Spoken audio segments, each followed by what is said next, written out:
What better way to start the day than with some buwad? Buwad is the process of preserving fish or squid by drying it under the sun, which yields a salty taste that has become a craving for many. Let's take a deep dive into the process of making buwad. Welcome to Cebuano.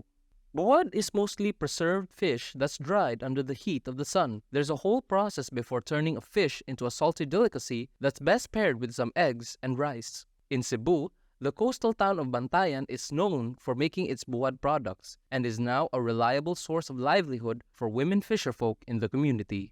Amo gipa-eskwela. Alo sa Ginoo pila na ako anak nakahuman. Tungod ang aning trabaho namo, sipot at tiyaga lang mo.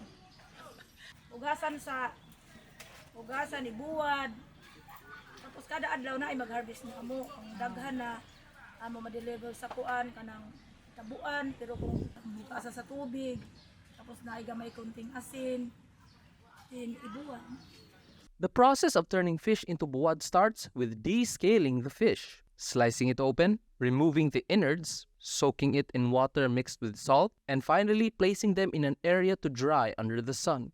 Want to see more? You can. You can learn more about nature's providence, especially the waters and the yield that comes from it, like fish and other seafood that go to our plate, when you visit the Kabilian Center's Duyan ang Kadagatan, Cradled by the Sea exhibit, which showcases Cebuano culture and the heritage of the sea.